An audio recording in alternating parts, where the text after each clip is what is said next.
한미 관계가 첨단 기술과 공급망 협력에 기반한 경제 안보 동맹으로 that are driven by responsible development of technology and innovation will be critical to shaping the future in the direction of our two countries, the direction we both want to go.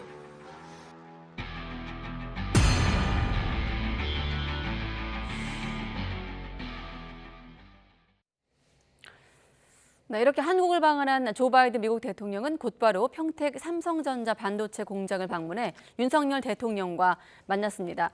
내일은 윤 대통령과 한미 정상회담을 가질 예정입니다. 이런 가운데 국회에선 한덕수 국무총리 후보자에 대한 임명 동의안을 통과시켰습니다. 나이트 포커스 오늘은 하헌기 전 더불어민주당 상근 부대변인, 또 신인규 전 국민의힘 상근 부대변인 두 분과 함께하겠습니다. 안녕하십니까? 안녕하세요. 네, YTN도 시시각각 속보를 전하느라 오늘 좀 숨가쁜 하루였습니다만 대통령 입장에서도 외교력이 시험대 오른 하루였고 또 총리 인준 통과로 또 협치가 또 시험대 오른 여소야대 전국에서 시험대 오른 그런 하루였습니다. 자, 먼저 한미 정상회담부터 좀 여쭤보겠습니다. 역대 역대 대통령 기준으로 보면 가장 빠른 거죠. 취임 11일 만에 열린 한미 정상회담 어떻게 좀 볼 수 있을까요?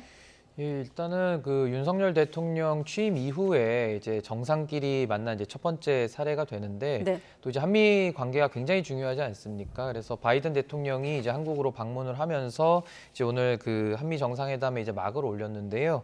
상당히 이제 한미 동맹의 그 중요성 이제 그것이 강조되고 있는 이 상황 속에서 이제 오늘의 이 만남을 통해서 이제 어느 정도 유의미한 성과들을 내야 될 지금 그런 상황입니다. 네. 지금 이제 북핵 위기가 항상 우리 상존하고 있고 또 동북아 질서가 상당히 복잡하게 변화하고 있는 시점에서 이제 미국과의 관계를 어떻게 더 정립해 나갈 것이냐. 그래서 그 부분에 대해서 지금 많은 국민들이 또 기대를 하고 있고 세계가 좀 주목하고 있다 이렇게 봅니다. 예, 임기 시작 후 역대 가장 빠른 방한보다 더 의미가 있는 건 일본보다 한국을 먼저 왔다는 건데요. 그건 되게 큰 사건입니다. 네. 보통 미국이 동북아 전략으로는 일본을 중심으로 놓고 한국을 일종의 주변국, 부속품처럼 여겨왔던 수십 년의 역사가 있습니다. 그걸 뒤집고 지금 한국을 먼저 왔다는 건 지금 한국이 세계에서 거의 일본과 대등하게 이제 대우받거나 추월했다 이렇게 평가를 할 수 있을 것 같은데 이게 반드시 윤석열 대통령이어서 그런 것도 아니고 문재인 대통령이어서 그랬던 것도 아니고 지금 지난 몇 년간 한국의 국격이 점진적으로 확실하게 상승하고 있다 이걸 잘 보여주는 상징적인 모습이다 이렇게 봅니다. 네, 국격 상승의 의미가 있다까지 들어봤습니다. 오늘 한미 정상회담 중에 좀 중요한 핵심 포인트를 짚으라면 네 자로 요약할 수가 있습니다. 기술 동맹. 자, 두 정상의 얘기를 한번 들어보시죠. 공동 연설에서 어떤 발언들이 나왔을까요? 오늘 바이든 대통령의 평택 캠퍼스 방문은 반도체가 갖는 경제 안보적 의미는 물론 반도체를 통한 한미 글로벌 포괄적 전략 동맹의 의미를 되새길 수 있는 좋은 기회가 될 것입니다. Working with close partners who do share our values, like the Republic of Korea, to secure more of what we need from our allies and partners and bolster our supply chain resilience.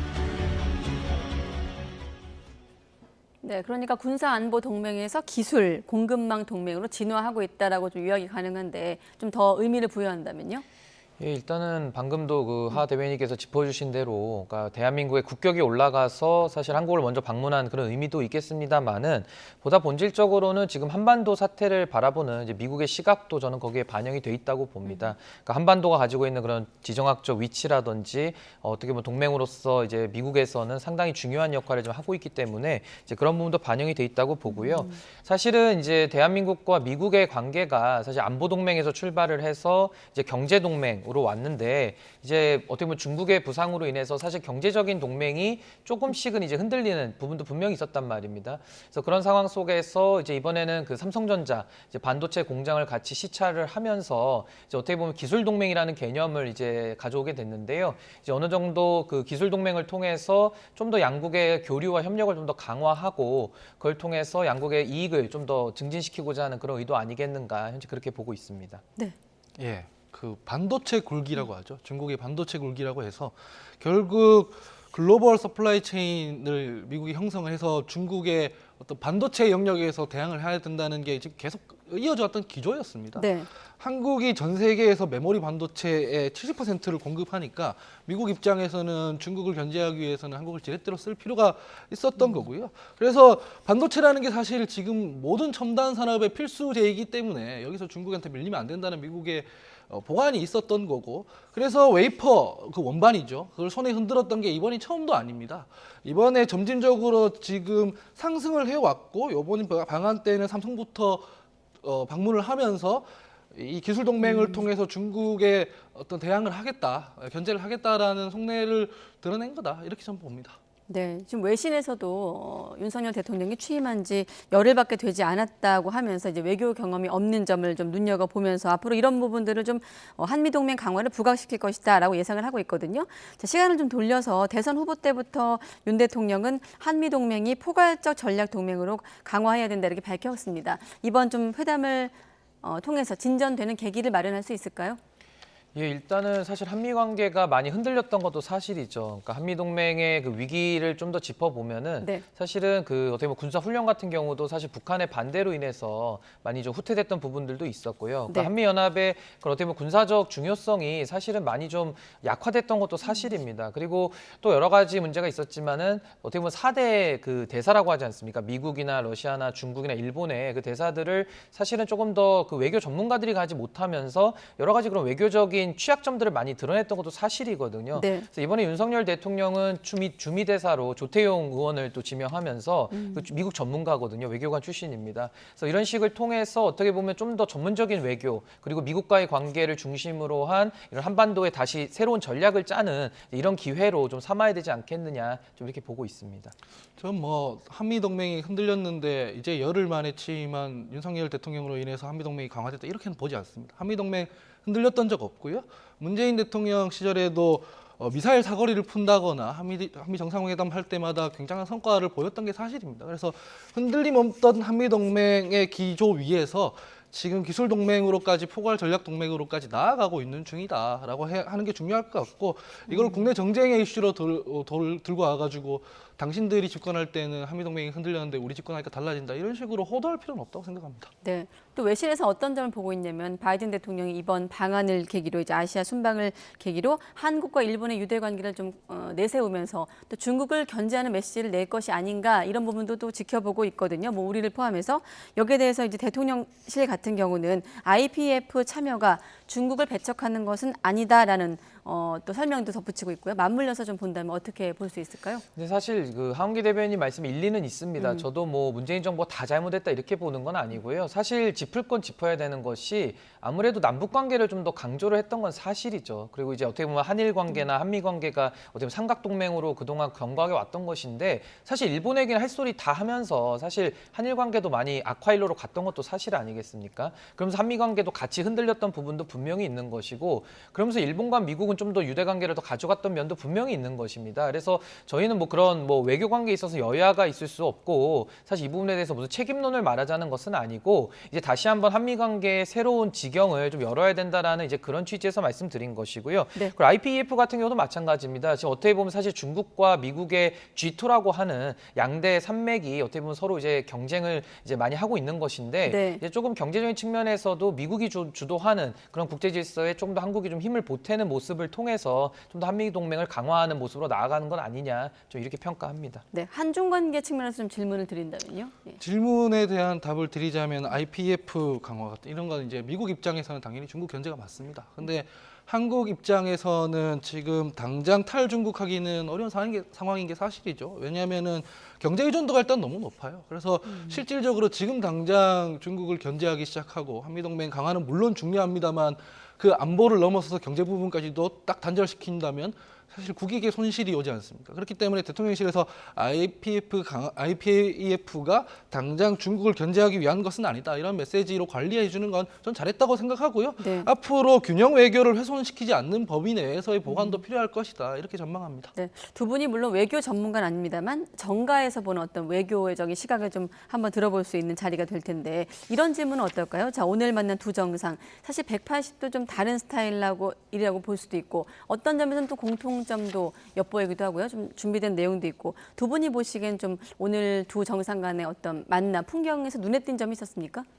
뭐 일단은 사실 저는 그게 눈에 제일 들어왔습니다. 이제 바이든 대통령이 이제 우산 기지에 딱 내렸을 때 네. 이제 박진 장관이 이제 서서 꽤 긴 시간 이렇게 영어로 그냥 통역 없이 이렇게 이야기하는 장면이 저는 좀 되게 인상이 깊었고요. 그리고 두 정상의 만남도 사실 뭐 처음이다 보니까 상당히 좀 서먹서먹할 수도 있는데 그래도 그런 부분들이 오늘 좀 매끄럽게 그래도 같이 이제 시찰도 같이 하면서 또 좋은 모습들을 많이 보여줬다고 생각을 하고요. 네. 또 바이든 대통령도 변호사 출신입니다. 그리고 윤석열 대통령도 이제 변호사 자격이 있는 이제 검사 출신이기 때문에 또 그런 부분에서도 서로 또 공통점이 많아서 또 이야기가 잘 되지 않았을까 또 싶습니다. 네, 외교신인데 또 백전노장 이렇게 요약할 수도 있을 것 같고 어떻게 사실 저는 보셨습니까? 공통점이 뭔지 잘 모르겠는데 이제 허사가들 입장에서야 지금 외교적 얘기를 하다 보니까 이런저런 얘기거리를 만들어낸다고 생각하고요. 한미 정상회담 아직 해야 되고 성과를 정리해야 되지 않습니까? 구체적으로 어떤 의제를 가지고 얘기를 나누는지 어떤 성과를 건져 올릴 수 있는지까지 다 보고 나서 판단을 하는 게 좋지 않을까 그렇게 보고 있습니다. 네, 여기엔 지금 안 나왔습니다만 두 사람의 공통점에 반려인인 점도 있더군요. 자, 더불어 김건희 여사의 역할도 관심이었습니다. 사실 이번 방안에 질 바이든 여사가 동행하지 않았기 때문에 상호주의에 따라서 이제 동행 외교는 불발됐습니다만은 만찬장에 방문할 가능성도 보도가 나오고 있고 김건희 여사 역할은 어느 정도로 좀 예상할 수 있을까요? 사실 윤석열 대통령 배우자 논란도 많이 있었기 때문에 사실 좀 조용한 내조 뭐 이런 식으로 많이들 얘기가 있었는데요. 이제 대통령으로 취임을 했기 때문에 거의 대통령의 주요 업무 중에 하나는 외교 국방입니다. 그래서 네. 이제 외교 자리에서는 사실 이제 의전으로 해서 이제 배우자의 역할도 상당히 중요합니다. 그래서 뭐 이번에야 뭐 이제 바이든 대통령의 배우자가 불참을 했기 때문에 네. 뭐 이렇게 등장할 가능성이 높아 보이지는 않는데 또 앞으로는 이제 배우자로서 대통령의 배우자로서 이제 국가를 위한 그런 국격을 높이는 그런 외교에 또 크게 힘써줄 것을 기대하고 있습니다. 김건희 여사님 약간 시끄럽잖아요. 그러니까 김건희 여사님을 둘러싼 얘기들이 시끄럽지 않습니까? 김건희 여사에게 잘 보여야 인사에 영향도 준다 이런 얘기들이 대선 때부터 있어 왔고 네. 지금 이 외교 현장에서는 지금 바이든 대통령 배우자가 안 왔기 때문에 상호주의에 입각해서 좀 조용히 넘어가는 게 좋지 않을까. 괜히 구설을 만들 필요도 없고 얘기거리를 줄 필요는 없다 이렇게 생각합니다. 네, 그럼 얘기 나온 김에 최근에 김건희 여사 행보는 각각 어떻게 좀 보고 계십니까? 뭐 백화점 나들이 모습도 보도가 되기도 하고 좀 소탈한 모습 위주로 나오긴 하고 있는데요. 네. 네, 뭐 이제 사실 배우자의 또 그런 활동에 대해서 내지는 어떤 뭐 사진 하나만 나와도 뭐 휴치에 대해서 뭐 논란을 만든다든지 뭐 여러 가지 모습들이 있는데 저는 사실 지금 윤석열 대통령은 또 자신의 개성을 가지고서 또 배우자와 함께 활동을 하는 것이거든요. 그래서 저는 그런 뭐 예를 들어 어디 뭐 백화점을 갔다거나 어떤 일반 시민들이 하는 똑같은 행동을 하는 겁니다. 그래서 그런 부분에 대해서는 크게 우리가 뭐 의미 부여할 것도 없고 그 부분은 그냥 어떻게 보면 평범한 그런 모습들을 통해서 국민들과 다르지 않는 이제 그런 모습들을 우리가 확인하는 것이거든요. 그래서 그런 부분에 대해서는 앞으로 좀 그런 소탈한 모습들도 또 많이 비춰지는 것도 저는 보기 좋다. 저는 그렇게 평가합니다. 예, 뭐 저는 백화점 이게 뭐 그렇게 문제 삼을 것도 아니지만 너무 소음이 많이 일어난다라는 생각은 들었어요. 소음이요? 예, 소음. 소음이 많이 일어난다 싶은 생각이 들었던 게 사실 대통령과 대통령 영부인은 일반 시민이 아니잖아요. 일반 시민이 아니기 때문에 일반 시민처럼 행동하면 일반 시민들한테 피해를 주게 돼요. 지금 이를테면은 출퇴근 문제도 문제가 없다고는 하지만 그럴 수가 없거든요. 교통 통제를 하면 결국 문제가 생기는 거고 그래서 이런 부분들에 대해서는 지금 시민들의 눈이 어떤지를 조금 감안하면서 조용히 움직이는 게 저는 좋다고 생각합니다. 네. 외교 무대에서 이제 공식 외교가 동행 외교가 불발되면서 한번 김건희 여사 행보까지 질문을 한번 추가로 드려봤고 역대 미국 대통령들이 이제 방한을 하면 대체로 DMZ를 방문하는데 바이든 대통령 같은 경우는 DMZ 대신에 오산 공군기지 방문을 택했습니다. 어떤 배경에서였을까요? 바이든 대통령이 2013년도 부통령 시절에 이제 DMZ를 이제 방문했다고 합니다. 그래서 그 부분에 대해서는 이제 뭐 한번 갔기도 했고 이제 또 이번엔 대통령 신분으로 물론 이제 방한을 한 것인데 네. 그렇기 때문에 조금 더 이번에는 좀 차별화된 그런 행보를 하기 위해서 이제 DMZ를 가지 않고 이제 공군기지를 가는 것으로 이렇게 일정을 짠 것 아니냐. 그래서 그 부분에 대해서는 뭐 크게 이렇게 뭐 달리 볼 부분은 아닌 것 같다 이렇게 봅니다. 네. 예, 저도 뭐 비슷한 생각이고요. 그냥 발표된 대로 이미 갔다 왔기 때문에 다른 곳에 간다라는 걸 있는 그대로 받아들이면 좋을 것 같고 지금 북한 시끄럽지 않습니까? 핵 실험부터 해서 얼마 전에 미사일도 쐈고 이런 부분이 있기 때문에 크게 뭐 자극할 필요도 없다고 생각하고요. 행보는 행보대로 그냥 받아들이면 된다 이렇게 봅니다. 네.